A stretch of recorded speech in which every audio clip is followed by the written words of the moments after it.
Hello and welcome. This is the seventh, nope, not seventh. I don't know why I said that. The 12th episode of the Dead Soon podcast.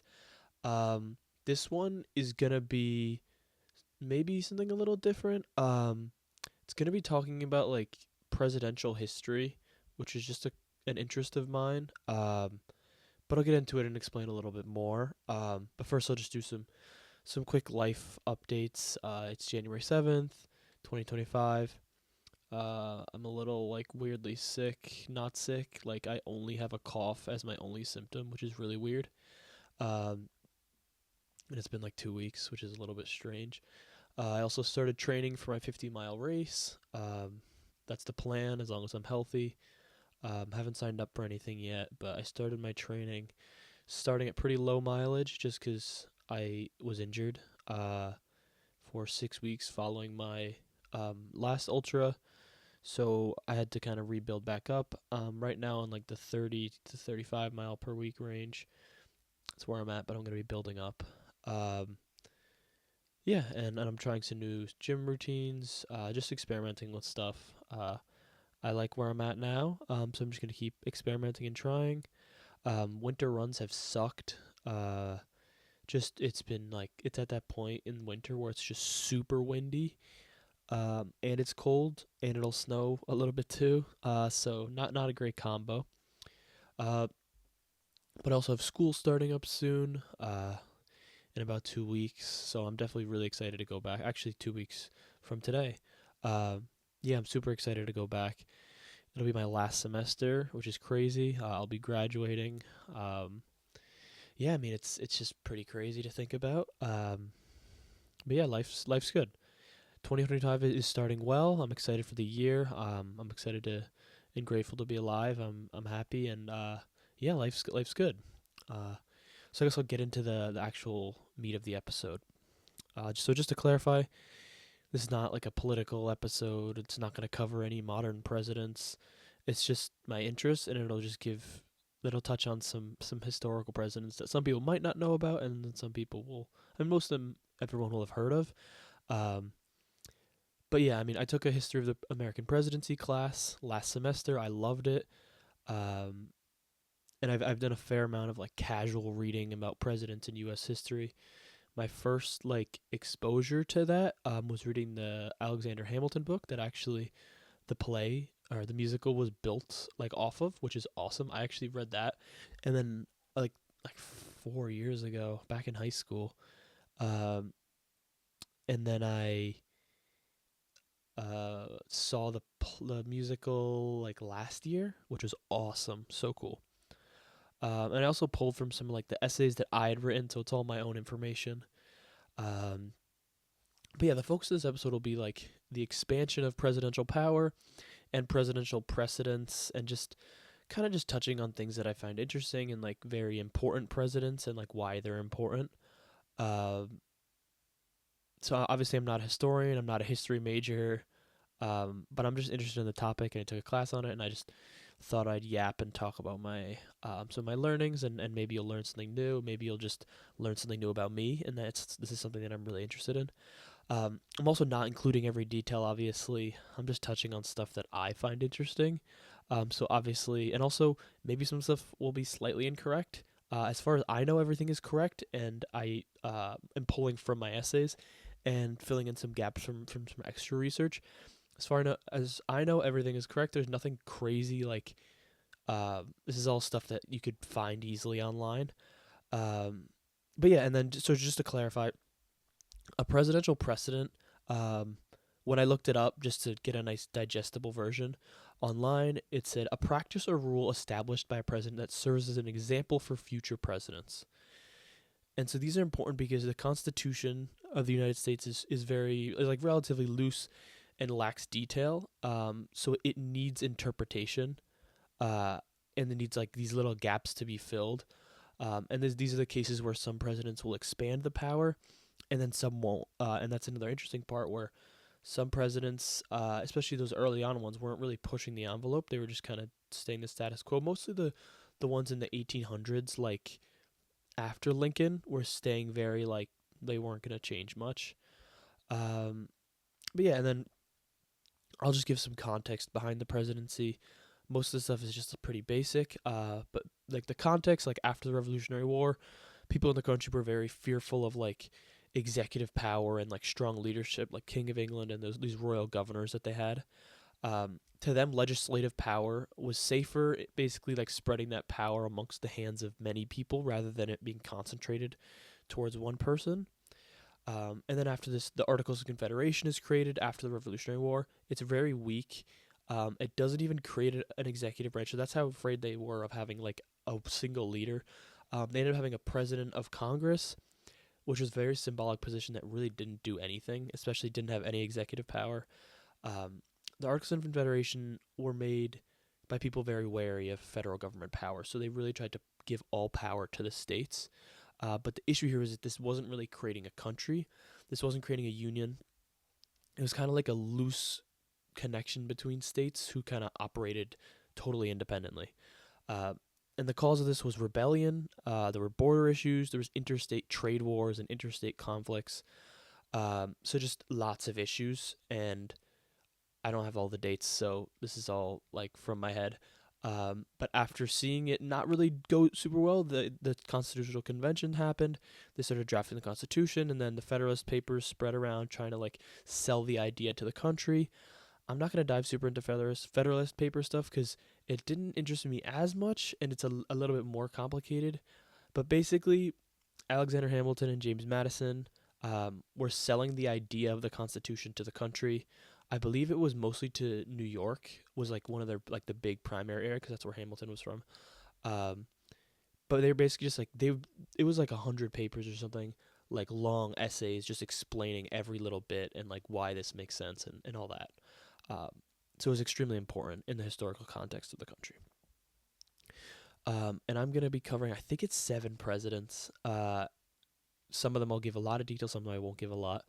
Uh, and I'll have a little bit of title for each. So first I have George Washington, our first president, obviously. I titled him like Building from Nothing. So he had a lot of precedents, but they were very simple. It was just kind of things that weren't outlined. Yeah, so his first one was that 2-term limit. So he could have kept serving. He just was very reluctant and didn't want to, so he stepped down. Uh, I believe like the general consensus was like he knew that if he just kept like he needed for the country to be proven that it works, needs to work without George Washington. So it kind of worked for him because he also didn't really want to continue being the president. Um, so yeah, like this was him being like, I can separate myself from this and it can still succeed. But he obviously was the first one to run it, which is very essential. He also established a cabinet. This wasn't directly outlined in the Constitution as far as I know, but it created this Secretary of the Treasury, State, War, and the Attorney General. Um, I'm gonna test my memory. Treasury was Hamilton, State was Jefferson, War was Knox maybe, and I feel like Attorney General, his last name was Rudolph, but I could be totally wrong. I don't have that written down. Um, but basically, no, the general precedents were those two, and then just the idea of enforcing laws, and then even suppressing rebellion within the United States, showing that like strength of the federal government, and then also deferring to Congress for legislative issues.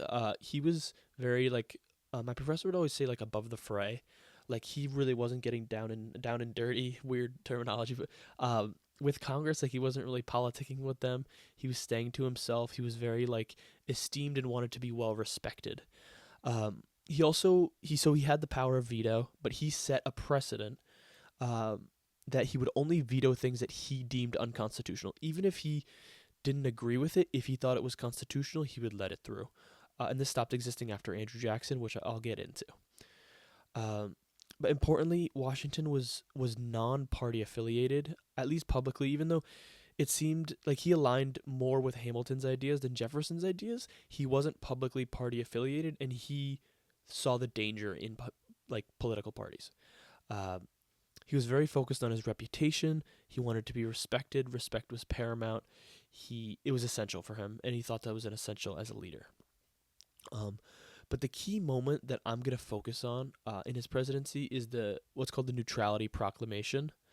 So this is what I found interesting. So The Neutrality Proclamation of 1793 was a statement made by George Washington that said that the United States would not take sides in the war between France and Britain. He believed that getting involved in this war would hurt the United States because obviously it's such a young and fragile country, which was still recovering from its own war against England, and while being supported by France.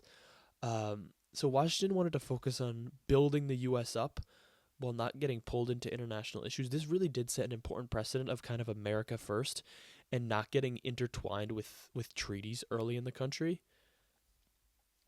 And this set a tradition of just kind of staying out of foreign wars whenever possible, especially if it didn't directly affect the U.S. Basically, this was in Europe. It didn't directly affect the U.S. And then these kind of divergent views of presidential power formed. So there was two different camps. There was Alexander Hamilton's camp and then Thomas Jefferson / James Madison's camp.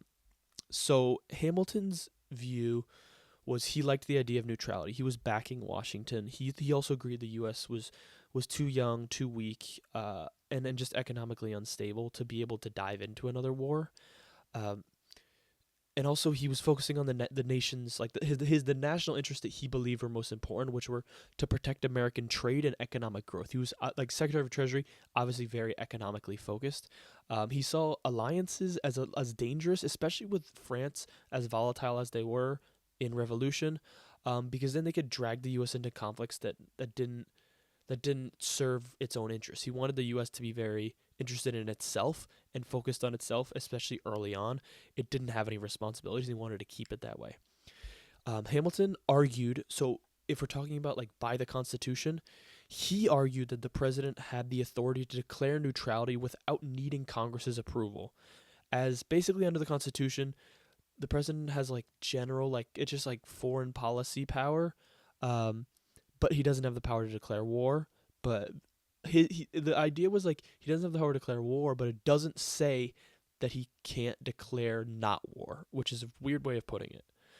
And then the Jefferson opinion was, so he was skeptical of neutrality because the U.S. had a treaty with France in 1788 from the Revolutionary War, which is essentially, I believe, France supported the U.S. with an expectation that the U.S. would support them back. Jefferson thought that there was an obligation to support France. He also was like a diplomat to France, so he was very like French obsessed and loved France and just like he was a big France guy. And so he saw the French Revolution as kind of like an extension of the American Revolution and like using the ideas that we had that the U.S. had used, and he saw it as kind of supporting Britain in a way. Like neutrality, like it basically being neutral wasn't, instead of like being completely neutral to both, it was more anti-France and pro-Britain, and that his party and he was distrusting of Britain and didn't want to be too dependent on them and support them too much. He also didn't really like the idea of executive power being this strong. He was uneasy about Washington acting unilaterally to kind of just issue this proclamation and just everyone had to follow. He thought it was giving too much power to the president and bypassing congressional authority in foreign affairs. Yeah, I mean, this is like, it's just interesting. I mean, this is a lot of like Hamilton and Jefferson would go at each other constantly. Like they were constantly disagreeing on stuff, which is obviously essential. And I think it's another awesome part about Washington is that he was able to house both of them in his cabinet, even though Jefferson eventually stepped down. He was able to house them both in his cabinet, and he wanted these differing ideas, even though he did tend to lean towards Hamilton. And if you want to know more about their rivalry, watch the Hamilton. I believe the Hamilton musical is on Disney Plus. Also, read the book; it's awesome.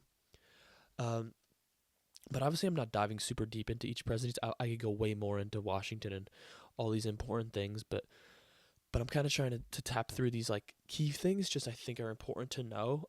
Like this was him expanding the power of the presidency, even though he didn't. It wasn't anything crazy, but it was definitely like a little bit outside of strict constitutionality, which was Hamilton was very like loose and like thought you could interpret the Constitution in different ways, where Jefferson was very like you need to abide exactly by what the Constitution says, which will actually be important in my next, because Jefferson will be the next person I'll go through.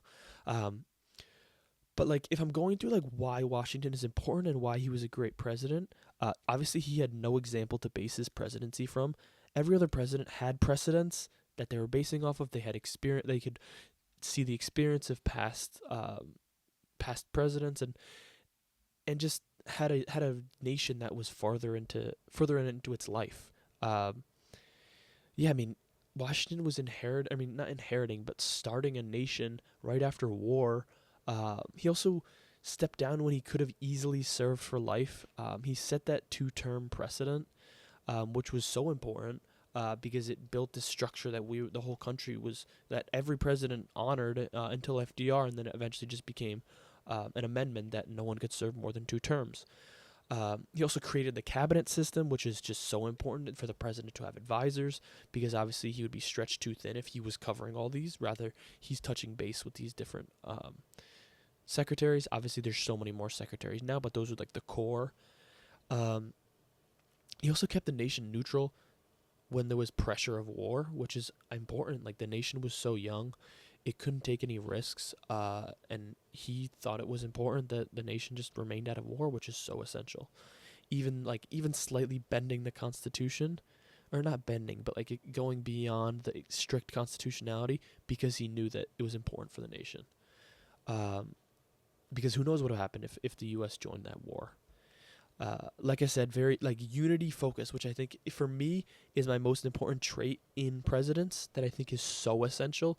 Unity first and nation first. Even when these parties were starting to form, he was trying to stay very union first, and thought of the president as someone who should be not he didn't see it as, I mean, I don't know if he directly saw it as like a representative of the people, but he wanted to represent the nation. And also he strengthened the federal government and showed its power while still supporting the people. This was so important. Washington is a very important president.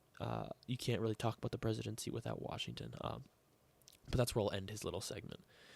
My next one is Jefferson. This is going to be much shorter. The only thing I want to talk about is the Louisiana Purchase, because it's a fascinating part of him, and I think it shows. So my word for my phrase for Jefferson is just adaptability. And I guess in parentheses would be like even when nobody thought he would.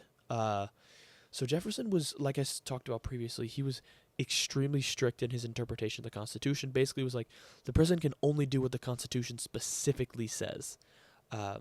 Yet, when he was presented with the opportunity to buy the Louisiana land from France, he accepted, even though in the Constitution it did not say anything. This would be something that most likely Congress would have to take care of, but it was definitely not something that the president could do.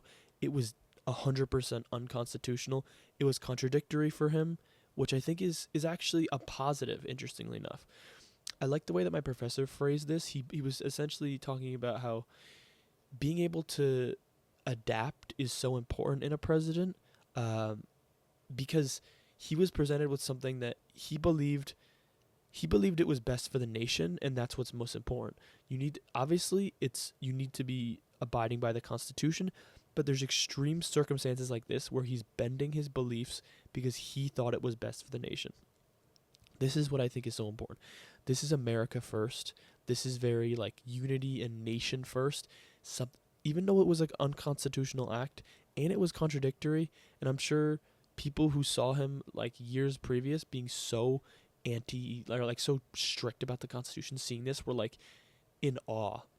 But I think that's what makes this awesome, and what makes it so interesting, and why history is so interesting is he went outside of the confines of the Constitution, but he did something good for the country, and then he kind of went back into being within the Constitution and remaining like that. That's all I'm going to cover for Jefferson. I haven't read any Jefferson books. I don't know a ton about him, just from the little bit I learned in class. But obviously a very like fascinating character. And this Louisiana Purchase thing, I think, is his most interesting part of everything. At least of like if you're talking about like the presidency and the scope of power and all Um, then next we have Andrew Jackson. Uh, his little description: the self-proclaimed true representative of the people. Um, and he began his presidency in 1828. I guess I should be giving years, but he's the only one of this list that maybe some people wouldn't know when he served as president. So he was this. I don't know if I just said this, but the self-proclaimed true representative of the people is my little phrase for him. So just to give context, the nation was changing, voting rights were expanding. Essentially, I believe the biggest change was most states. This was state by state. Most states made it so you didn't need to own property to vote, which expanded the voter base a lot. The nation was expanding out west, way more voters, a lot of farmers, basically how the nation was built. So he started he was elected in 1828, but he ran first in 1824. So he won the popular vote in 1824, but not the majority in the electoral college, which is required. So now our system is there's two candidates, and it's whoever wins the majority in the electoral college. There has to be someone who wins the majority, unless there was a really, really strong third candidate. But essentially, the difference here was that there were four major candidates instead of two. So Jackson won the popular vote, but didn't have enough votes to gain the majority in the electoral college. Because of the four candidates, it was split four different ways. So even though he had the most votes, the House, in the Constitution, it says that the House would decide in a situation like that. So the House selected John Quincy Adams as president. This became controversial because, Henry Clay was also one of the people running. But as Speaker of the House, he was the current Speaker of the House, he used his influence of the House to rally support for John Quincy Adams. Then John Quincy Adams was elected president by the House. Then he appointed Henry Clay, as his Secretary of State, a position that at this time, if you became Secretary of State, you were basically going to become president. Jefferson, I know, was Washington's. Then I believe Madison was Jefferson's. Not 100% sure on that. But it was basically seen as a stepping stone to the presidency. This was what, I don't know if it was Jackson called it this, but the way that he saw it was this was a corrupt bargain. And this was very, unfair and also, kind of gross and, elitist. That, they basically just decided that, what the people thought didn't matter. They are accused of this corrupt bargain to give Adams the victory, who was John Adams, our second president's son, basically in exchange for Clay's appointment, because I'm assuming Henry Clay was like, all right, I'm not going to win this time, but if I get Adams in, then maybe I'll win the next one. So this was a big contrast from, so the presidents before Andrew Jackson were called the patrician presidents. They're basically wealthy background, classically educated, and all of them except Quincy Adams played a role in the founding of the Constitution. So they were around for a long time, and they were around for the beginning. These men were very distant from the people, and were just not really representative of the common man. They represented elitism. They represented this richness of politics, and they were in just a stark contrast to Andrew Jackson. I don't have a lot on his background here, but he was a more common man, military background, and just was like a contrast to the rest of the presidents that had been that had served previously. So he believed that it was the president's responsibility as the true representative of the people to be the driver of the nation's policy. He was the first president to actively organize and lead a political party. And then he also was one of the first to emphasize loyalty to the party, as kind of him as the leader of the executive branch. He and his party would dominate the executive branch. He was the leader of the Democratic Party, and he led with his agenda and expected his executive branch officials to follow. He also made use of the patronage system, which replaced executive branch officials with party members who supported his agenda. Generally, this was a contrast because previous presidents were appointing officials based on experience and merit and qualification, with a goal of kind of building that stable republic. But Jackson was the opposite. He saw that to the victor goes the spoils. I win, so I get to appoint who I want. This is basically exactly how we have it now, where a president will win the election and get sworn in, and then they'll be replacing all the top secretaries. Obviously, these like the smaller people, like the more like the cogs. I don't know if that would be the right phrase, but the smaller people, like obviously like just these public servants that are lifelong servants, or like they're working for the government, aren't going to be replaced. But these secretaries and these like leaders of different just parts of the government are getting replaced. To the victor goes the spoils. Now this is just common, and this was Andrew Jackson's doing, at least in America. Then what I find very fascinating about Jackson is his dealing of it's called the Bank War. Wasn't an actual war, but that's just what it's called. So Andrew Jackson's dealing with the second bank. It was called like the Second National Bank of the United States. Became a major precedent-setting moment in which he put forward that the veto can be used for any bill that a president deems not good for the nation. Not just like the patrician presidents believed that anything that was unconstitutional they would veto against. Only if it was constitutional they would let it slide. Andrew Jackson said no. He said, if I don't agree with it, it is not going through.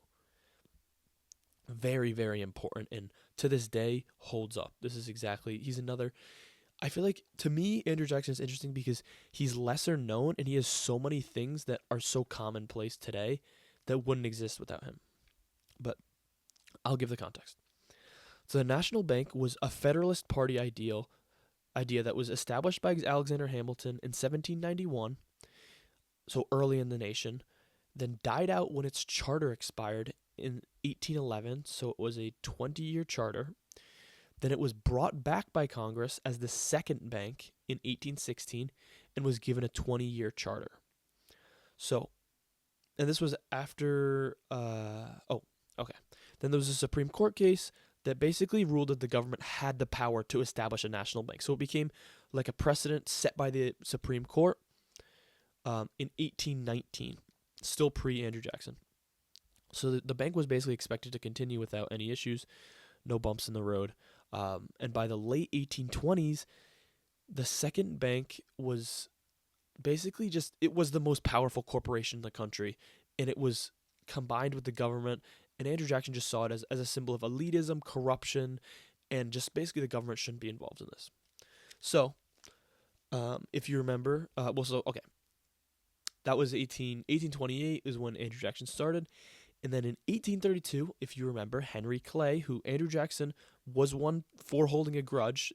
This wasn't just a grudge, like reason why he did all this, but this is someone that had been a part of that corrupt bargain. So in 1832, Henry Clay pushed for an early recharter of the bank, hoping to trap Jackson into making an unpopular veto decision that would potentially cause him to lose that election in 1832.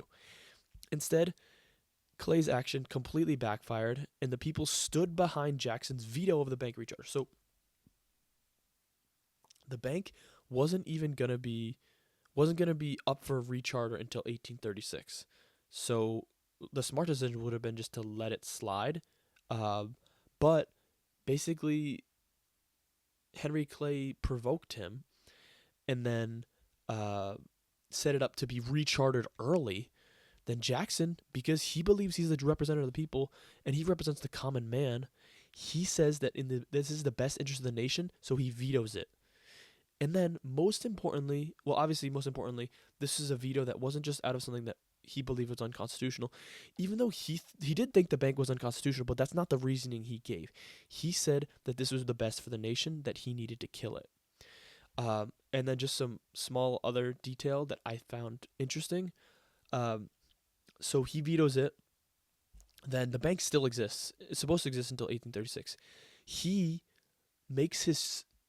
asks his Secretary of the Treasury, pull all the money from the bank, and then let me just shut that off. So he basically just pulls the money out of the federal bank, the second bank, and tells his Treasury Secretary to pull it out of the bank and then put it into the state banks. The Treasury Secretary, at least the first one, said, like, I can't do that. Andrew Jackson fires him. Gets the next one, the guy says, no, I can't do it. gets another one, the guy does it. Um, this also showed how much power Andrew Jackson had.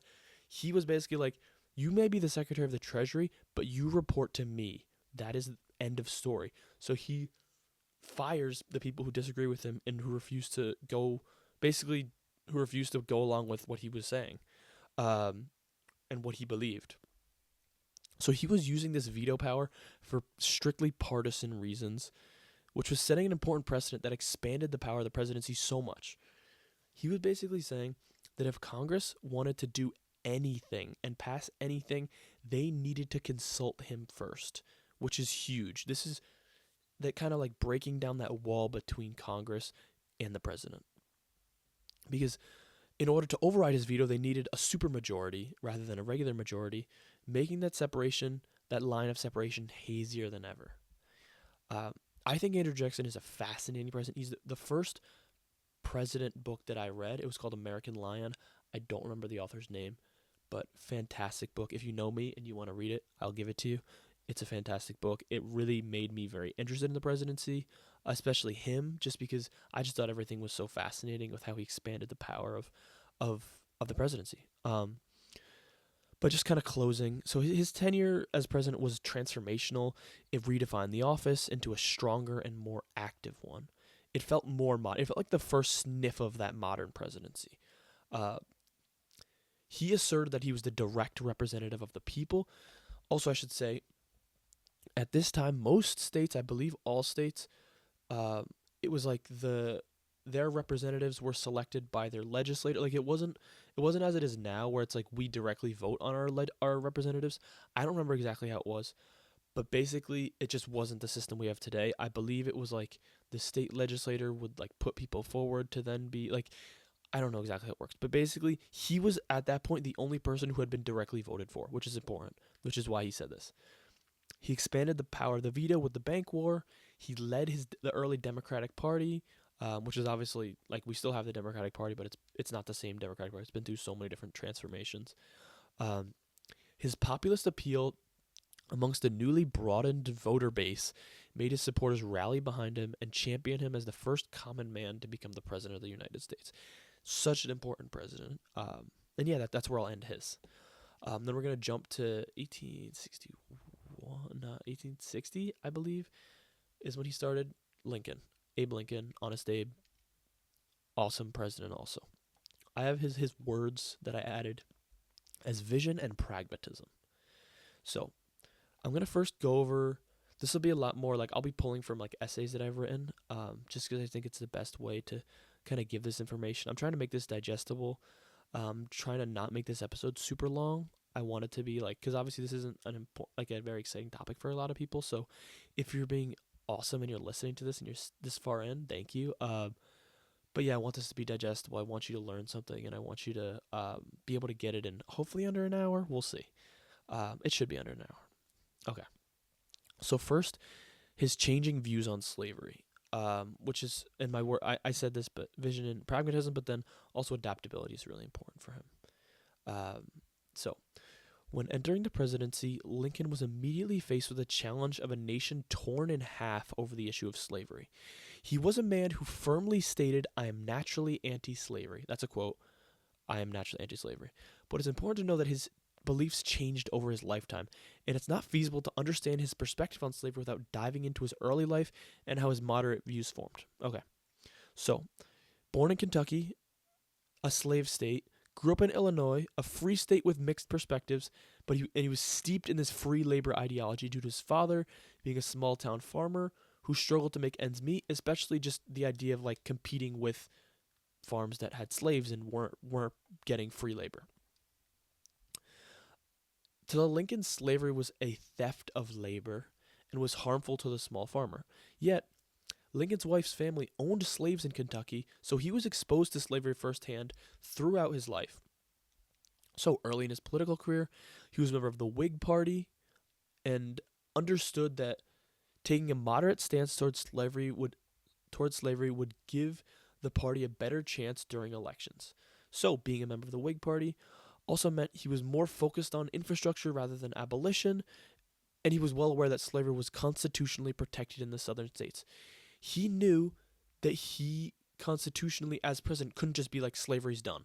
He knew that it had to be a constitutional amendment, and this had to be passed by Congress. He was careful in navigating the slavery issue. He was careful in navigating the slavery issue and aligned with a moderate stance of opposing expansion of slavery into new territories rather than outright abolition. And he even initially supported an idea of gradual emancipation, like buying back slaves from slave owners and then emancipating them, and then even like emancipation with colonization. A lot of different ideas. But most importantly, his Whig beliefs, like I said, could not constitutionally get rid of slavery where it already existed. This forced him to take a moderate stance, yet his vision for the country remained. So he was taking a moderate stance because he knew he had to. The reason he was even selected is because he could appeal to some like moderate people and some Southerners, even though obviously like he was anti-slavery as an idea, but he didn't make it like, I'm not sure like the best way to even say this, but he remained moderate is the best way to put it. So he had this vision for the country where eventually there would be no slavery, but he knew it wasn't going to happen in the first day of his presidency. He kept his pragmatic principle of maintaining the Union as the top priority above all, and viewed staying true to compromises like the Missouri Compromise as important in preventing slavery from further fracturing the nation. But as someone who was anti-slavery, Lincoln understood the complexities of the environment of the country and knew that it couldn't be outright eliminated immediately, although his beliefs evolved into those 1850s time, into those like late 1850s, and where he believed that the moral issue of slavery had become urgent. So basically, like talking through all this, like he had changing ideas in slavery, but the base point is that he was always anti-slavery, but he knew how challenging it was going to be to actually make that happen in ending slavery. He had that vision long term, but he knew he couldn't rush it, and he had to play politics basically. Okay, then we're gonna talk about the Civil War and what some historians call the constitutional dictatorship. This, above all, is adaptability and Union first ideology kind of just being displayed. Okay. So, as the Civil War continued, Lincoln realized that in order to uphold his primary responsibility of keeping the nation intact, he would need to be flexible in his idea of limited presidential power and act outside the confines of the Constitution. Here, if you can think back to some of the presidents we just covered, this is George Washington and this is Thomas Jefferson. George Washington in that primary responsibility of keeping the nation intact, and then Thomas Jefferson in being flexible of his idea of limited presidential power. Because as crazy as this sounds, Lincoln was he was a strict, he read the Constitution strictly, like Jefferson did, and believed that the president shouldn't do anything like crazy outside of the confines of the Constitution. So if the Civil War didn't happen, he wouldn't really be known. Like he would have just been one of the presidents that we never remembered. But this is the idea of like presidents being remembered because they're slaying a dragon, which I like the idea of. Like they're faced with a massive issue, so they're have to either rise to the occasion or they will be forgotten. So basically over the course of 80 days in his early presidency, he took absolute control of the nation like a dictatorship. He expanded his power significantly beyond like the traditional confines of executive authority in response to the crisis, the Civil War, all without permission of Congress. First, he suspended the writ of habeas corpus, hopefully I said that right, for citizens around Maryland and D.C., basically like getting rid of a fundamental constitutional protection against unlawful imprisonment without trial. He took this action without the consent of Congress and suspended a fundamental right in the effort to win a war. Basically, this is important because he is suspending rights of Americans, but he's doing this in the name of the war. These are emergency war powers in which he basically just justified by saying that he needed to maintain order around the capital, and that was essential in winning the war. Second, he instituted martial law, which allowed the military to overrule traditional judicial processes. He authorizes for military tribunals to try civilians on counts of espionage and crimes related to support of the Confederacy.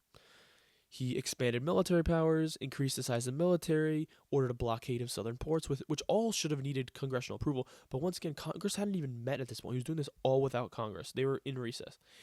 He even issued the Emancipation Proclamation in 1863, which declared that all the slaves in the Confederate territories were freed based on his powers as commander-in-chief. This was basically him saying, like, this is a wartime effort in order to, he was justifying this by, this is in order to win the war. This is not, I'm not saying every slave in the country is freed. I'm saying in the southern territories, not in the border states, in the southern territories, slaves are freed. This differed from his belief that, so he doesn't believe that the president could end slavery in the South, but this was his way of kind of combining it into that war effort and basically just justifying that these were all necessary as responses to the Civil War, and believe that it was the job of the president to preserve the nation above everything else, including strictly adhering to the Constitution. And then while this was definitely like, people saw this as dictator-esque, he had the motives of saving the nation rather than any personal political gain. He also allowed the I don't have my years correctly, but basically, I think it was the 1864 election. He could have been like, oh, I'm suspending the election, like it's not the time. But during the war, he allowed this to happen. This is huge. Like this isn't proof that he wasn't a dictator. He allowed this to happen. And then just to kind of wrap up his section, obviously there's so much to Lincoln, but I'm trying to keep things not super in depth. Maybe in the future I'll do specific episodes on different presidents, which would maybe be cool. But this is his own quote that I'm just going to seal his section with. I felt that measures otherwise unconstitutional might become lawful by becoming indispensable to the preservation of the nation. This is just union first. This is country first. This is maintaining the union first. That is the top role of the president. No matter what anything says, that is the role of the president, and I think it's so important. It's important that he was adaptable. It's important that he had this whole he had to fight to get these amendments passed to the point where he was even killed. But he got his mission accomplished. He maintained the nation. He kept it together. Essential and just genius political maneuvering.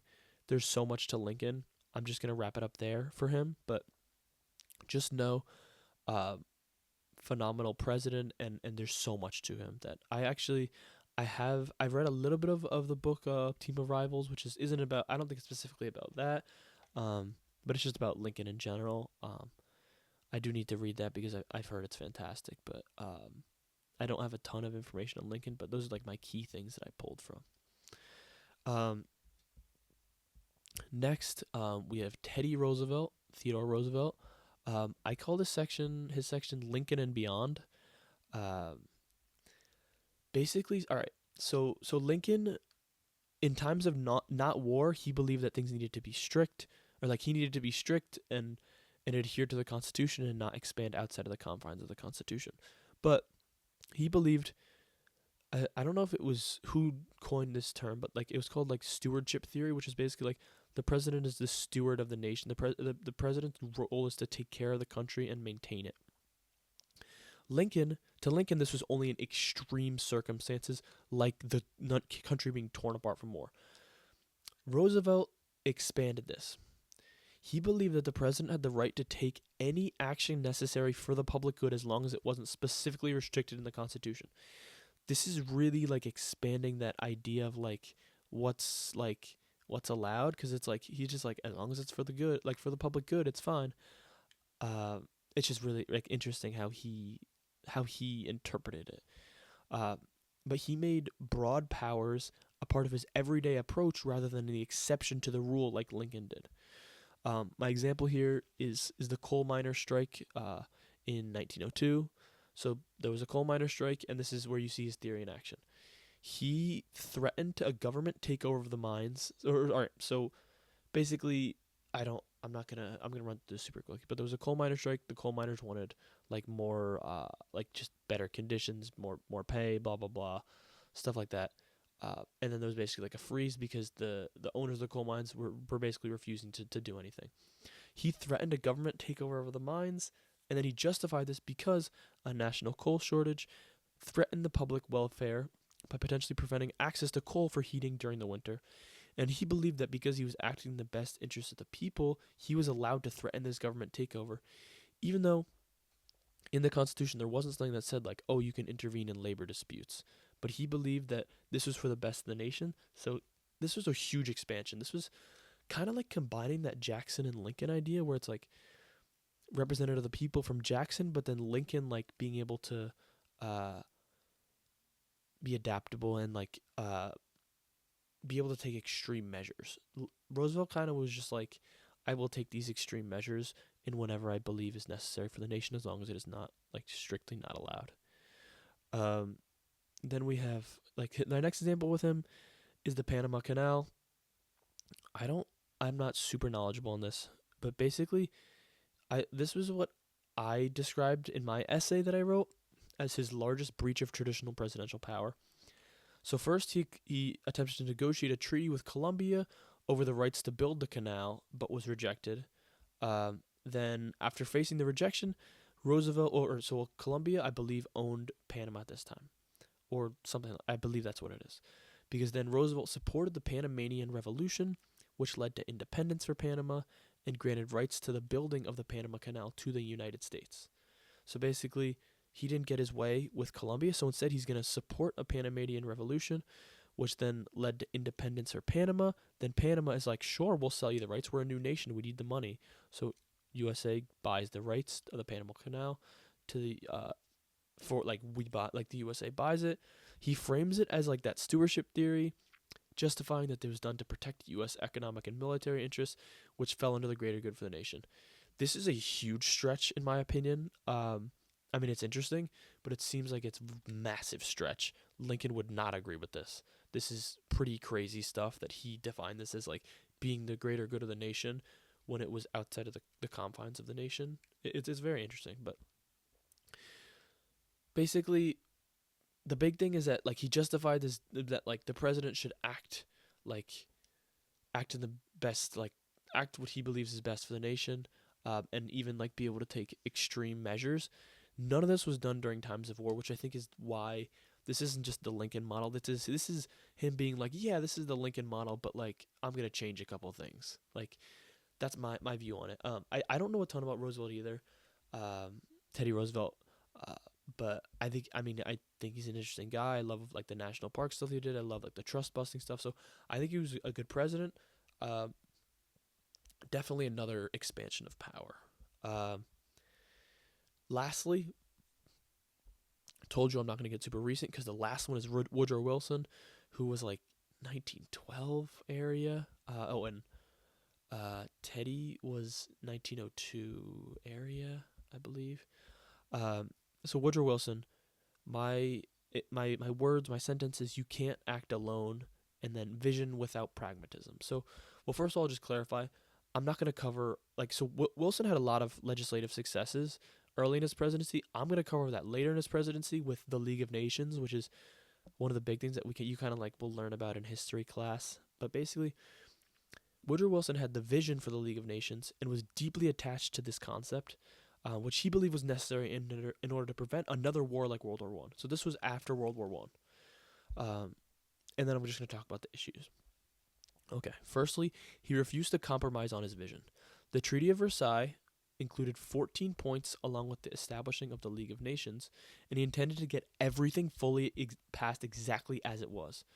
Then, Senator Henry Lodge, chair of the Foreign Relations Committee, who wasn't looped in on anything with this whole League of Nations, even though the Senate is the one who ratifies treaties, the Senate is the one who takes care of this, but Woodrow Wilson didn't even involve any of them. Henry Lodge led the opposition and cited that there was a part of the League of Nations that obligated member nations to defend each other during wartime. He saw this as interfering with the independence of the United States and Congress's ability to control war declarations. I think this is so important. This is that like isolationism that is so important, and especially like the USA didn't even want to join World War One. So now after World War One, you're trying to sell to the nation, oh yeah, we're gonna support any conflict if any of these nations are invaded. So hard to even sell to the nation. But Wilson refused to make any compromises, alienated anyone who was on the fence about the League of Nations, made it so no one even wanted to compromise with him. And then basically like he saw this as like his brainchild, his baby. And then when people were disagree with him, he saw it as like a moral issue rather than a political issue. He saw them as like, you are morally incorrect. I am morally correct. I am fighting for this. So this like led him to see opposition as enemies who were like morally wrong, rather than just like people with differing perspectives. Like they're all on the same side, the United States, but he alienated them and then made it impossible to deal with him. He went to around a speaking tour to try to work around them, to kind of rally support and be like, we need more Democrats in Congress, because he was a Democrat. And at this, like, by the time he got into his second term, the House and the Senate, at least the Senate, I'm pretty sure, just Congress in general was swinging very Republican, and continued to do so. Um, and he was trying to like rally against it and be like, we need more Democrats, and it just failed even further. He went on a speaking tour around the country, uh, basically thinking that he could change public opinion, but he was far too late. He refused to accept the idea that the country was changing. The biggest thing, he didn't even bring a single senator along with him to the treaty negotiations. He wanted this to be his idea. He was too, I don't know the right words. Like he was too focused on like making sure like his idea was sold rather than like what's best for the nation. Even though, I mean, he was ahead of his time because this ended up existing with as like the UN essentially. But just not bringing a senator, even though the Senate was required to ratify a treaty, is just pretty crazy, as a concept. Um, but yeah, that's all I have on him. Obviously, like I said, like I'm not diving super deep into any of these people. That's actually the last president, so I kind of sped through this. But I mean, yeah. If I'm gonna go like who's my favorite president, at least my favorite to learn about was Andrew Jackson. Lincoln's another favorite. Um, Jackson was that first president book I read. I think the best president of all time kind of has to be Lincoln. I think there's an argument for Washington, maybe. I think Washington is definitely in that top three. Um, I love like looking at like presidential rankings. I think Lincoln has to be number one because he's showing that like that America first, and he just kept the nation together at the hardest point. Basically, like he had the biggest dragon to slay and did it successfully. Therefore, I think he's the best president of all time. Um, that's kind of all I had. I hope this was interesting. I hope if you don't like history and you survive this long, that I did something right. If you didn't listen to this, that's totally fine. I understand this is a more niche topic, and this is just me kind of trying to show another side of me, another part that I'm interested in, and yeah, I mean, I hope you enjoy. I hope this is at least you found one thing that you didn't know that you can be like, oh, I'll tell someone that fun fact, at a party or something, and trust me, everybody will love if you whip out presidential facts at a party. It's yeah, ladies love presidential facts. Let me just tell you that. So if you made it this far, secret pro tip: ladies love presidential fun facts. So, um, you're welcome to everybody for all this fun information. Um, if I'm looking big picture for the podcast, this is episode 12. We're cruising. I'm gonna try to get some more interviews going, at least before I get to school, and then maybe interview some people at school. I'll definitely have more episodes with my girlfriend. I've been loving the podcast gear so far. Yeah, I mean, this is it. This is episode 12. Thank you for listening. And I'm trying to think. This actually really doesn't align with my podcast, like the idea, like the dead suit idea. I will relate it to it right now. Okay, so Dead Soon podcast is that idea of like basically like living in the moment and uh, let me figure this out. Okay, Dead Soon podcast, living in the moment. Every moment matters. I spend time learning about this stuff. I spend time learning about this because I find it interesting and because it's just brings me pleasure to learn fun facts and learn about history. So I am saying that even though it could be seen as like, oh, like this is a waste of time. Why is this an episode? You should be talking about blah blah blah. This is something that I find interesting. So that's why I'm gonna count it. I'm gonna count this as related.